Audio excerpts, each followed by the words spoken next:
এমন বাংলাদেশ চাই যেখানে আমাদের প্রতিদিন কোনো আফিয়ার জন্য নামতে হবে না। বেশিরভাগ সময় পরিবারগুলো এই মামলাগুলো ছেড়ে দেয়। অন্যান্য যত ধর্ষণের ঘটনা আছে সেগুলো প্রপার রিপোর্টিং করবেন। আমি সত্যি বলতে আমার কাছে বলার মতো কিছু নাই। আমাদের দেশে আমরা যদি সার্বিকভাবে দেশের নারী নিরাপত্তা পরিস্থিতি দেখি, খুবই ভয়াবহ অবস্থা। এবং যখনই আপনি নারী নিরাপত্তা নিয়ে রাস্তায় নামতে যাবেন, আপনাকে সবসময় কোনো না কোনো ট্যাগিং এর শিকার হতে হবে।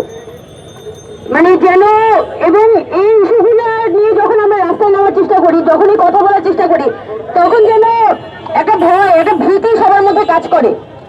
কিন্তু আমাদের নারীরা কিন্তু আমাদের দেশের 50% জনগণ। এই জনগণের যে অধিকার, তার যে একটা হতাশা, তার যে প্রতি মুহূর্তে বৈষম্যের শিকার হতে হয়, এটার কথা বললে কেন আমাকে ট্যাগিং এর শিকার হতে হবে? এটা তো আমার কোনোভাবে বুঝে আসে না। গত কিছুদিন আগে আমরা ঢাকা বিশ্ববিদ্যালয় থেকে যখন এই ধর্ষণ বিরোধী মঞ্চটি তৈরি করেছিলাম, তার পরবর্তীতে আমরা চেষ্টা করেছি যে এখানে আসিয়ার দ্রুততম সময়ের মধ্যে আসিয়ার যারা ধর্ষক এবং আসিয়ার যারা হত্যাকারী, তাদের যাতে এখানে বিচারের আওতায় আনা হয়। এবং শুধুমাত্র আসিয়া পর্যন্ত আমরা এখানে সীমাবদ্ধ থাকবো না, কারণ আসিয়া হয়তো একটা ছোট বাচ্চা যার ঘটনাটা আমাদের সবাই হৃদয়ে নাড়িয়ে দিয়েছে। কিন্তু আরো অনেক আসিয়া আমাদের প্রত্যন্ত অঞ্চলগুলোতে দিনের পর দিন ধর্ষণের শিকার হচ্ছে, যৌন নিপীড়নের শিকার হচ্ছে, কিন্তু এগুলো কখনো খবরের কাগজের পাতায় আসে না। আমরা এমন বাংলাদেশ চাই যেখানে আমাদের প্রতিদিন কোনো আসিয়ার জন্য নামতে হবে না। আমাদের ল থাকবে, আমাদের বিচার বিভাগ থাকবে, আমাদের আইন বিভাগ থাকবে।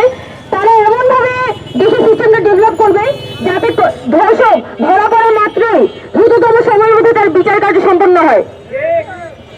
আমরা সেজন্য এই ধর্ষণ বিরোধী মঞ্চ থেকে আমরা আইন উপদেষ্টা এবং প্রধান বিচারপতি বরাবর আমরা স্মারকলিপি দিয়েছিলাম আগে, এবং সেখানে আমরা বলেছি যে দ্রুততম সময়ের মধ্যে যাতে বাংলাদেশে শুধুমাত্র ধর্ষণের যে কেসগুলো আছে, ধর্ষণের যে মামলাগুলো আছে, সেগুলো নিষ্পত্তি করার জন্য একটি ধর্ষণ বিষয়ক একটি বিশেষ ট্রাইব্যুনাল যাতে গঠন করা হয়, যার কাজ হবে শুধুমাত্র বাংলাদেশে যে হাজার ধর্ষণের ঘটনা, প্রায় 10 থেকে 20,000 ধর্ষণের কেস আটকে আছে, আরো অনেক বেশি হবে, এই ধর্ষণের কেসগুলো যাতে তারা সলভ করতে পারে। কিন্তু সত্যি কথা বলতে বাংলাদেশে আসলে প্রশাসন এতটা ইনএফিশিয়েন্ট। আমাদের ধর্ষণের আলামতগুলো যদি আপনি পরীক্ষা করতে যান, তাহলে দেখবেন যে বাংলাদেশে শুধুমাত্র 2টা মাত্র ফরেনসিক ল্যাব আছে, এবং 2টাই ঢাকায়। তো সারা বাংলাদেশে যত ধর্ষণের আলামত সবগুলো টেস্ট হয় এই 2টা ল্যাবে। তাহলে আপনি কিভাবে করে ধর্ষণের এই যে তদন্তটা সম্পন্ন করবেন? আর তখনই বা এখানে বিচার হবে, আর তখনই বা এখানে রায় হবে, আর তখনই বা শাস্তি হবে। এই পুরো যে প্রসেস, এই যে একটা লেন্দি প্রসেস, এই প্রসেসের কারণে দেখা যায় একটা ধর্ষণের শিকার যে শিশুটি থাকে, যে নারীটি থাকে, তার পরিবারকে বিশেষ রকমের একটা হয়রানির মতো পড়তে হয়।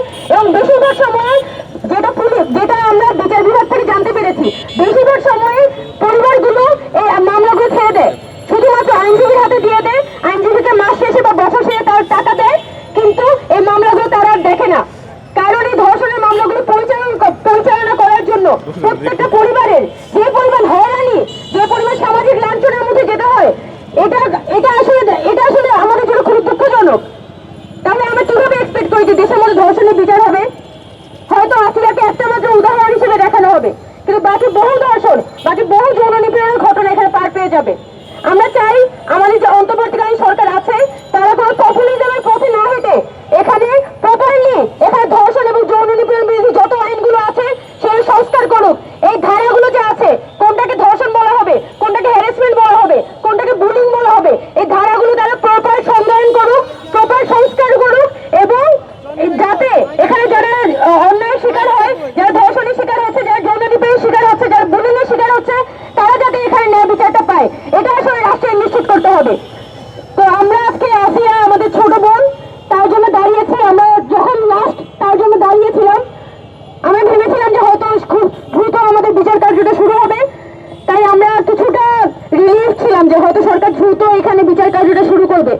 কিন্তু আজকে যখন আসিয়া মারা গেল, সত্যি বলতে আমাদের যে একটা ভিতরে যে দুঃখবোধ, আমরা যে ভয়াবহ পরিমাণ কষ্ট পেয়েছি এই ছোট বাচ্চাটাকে নিয়ে, সেই কষ্টটা আসলে আবার আসলে ঠিক বের হয়ে এসেছে। আমরা শুধু এতটুকু বলি যে আপনারা আসিয়ার পরিবারের পাশে থাকবেন।